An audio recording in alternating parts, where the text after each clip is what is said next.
Welcome back, you guys, to another BGC from Home video, and today we are working towards the online safety badge, you guys. So today we're going to take a look at hate speech and how to respond if you see hate speech online. So let's get to it.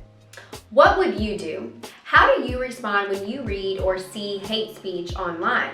What would you do in these types of situations? Let's reflect on a few scenarios that I'm about to give you and then talk through them with your squad. All right, so first scenario we have, okay? You're watching YouTube and after it ends, another video begins. A few seconds into this video, the person speaking starts to bash or speak hatefully on members of a religious community. So that's one scenario. How would you respond? Second scenario, your friend has a public Instagram account, okay? So it's not private, anyone can see it. Someone she doesn't know has started posting comments on her pictures. Some of the comments are really mean and can kind of be hateful towards women. So that's the second scenario, okay? So we're gonna think about that one. The third scenario, let's talk about that.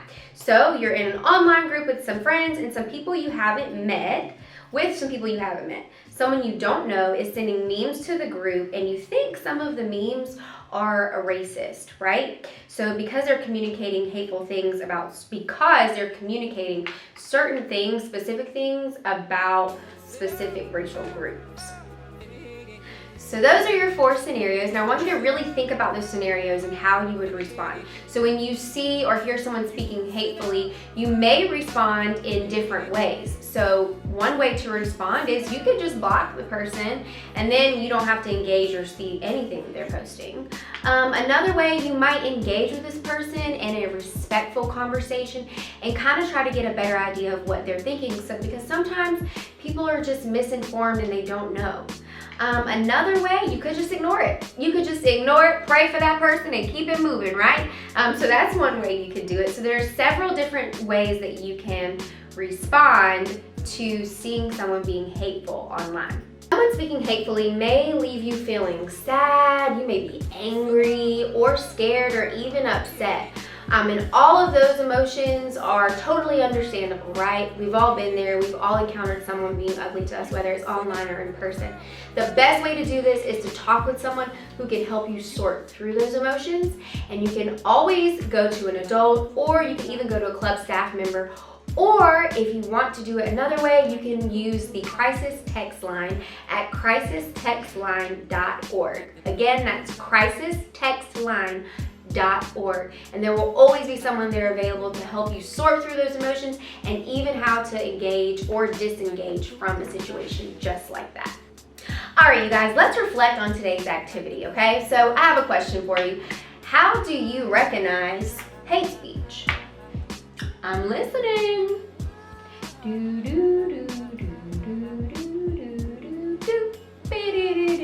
Okay, so one way to recognize it, I think everyone can kind of recognize when someone's being hateful. If they're just using hateful, ugly words, if they're using racial slurs, or if they're using any terms to make someone feel bad, that's hate speech, right? That is someone being hateful, and that is how you recognize it. And then from there, you follow the steps that we talked about, okay? Whether it be disengage, block them, or go directly to an adult. Reflection number 2 question of the day. Why do you think people post hate speech online? All right, now that you've had a moment to think about it, for me, I feel as though it's easier for people to post hateful things online because they're behind a keypad, they're behind a keyboard, they're not face-to-face with you, engaging with you, receiving your emotions, seeing your emotions, them seeing yours.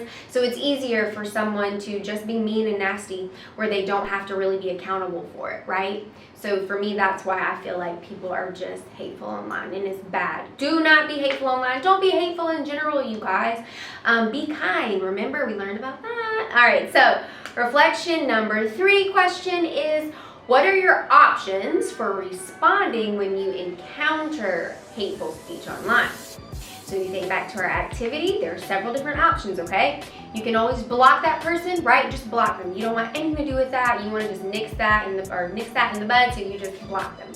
Or you could engage and respectfully try to understand where they're coming from, and maybe you guys just agree to disagree, or maybe even you guys learn to understand each other.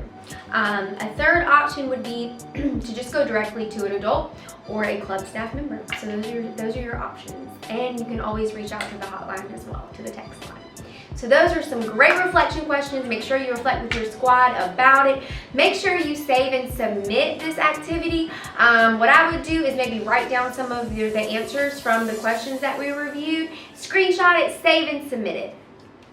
All right, you guys, that's going to do it for today's activity where we learned all about hate speech and how to handle it, and hopefully you took away something from it, and it'll get us closer to that online safety badge. So make sure, again, you save and submit, you guys. All right, I'm out of here, but until next time, just remember, great futures start here. Ta-ta.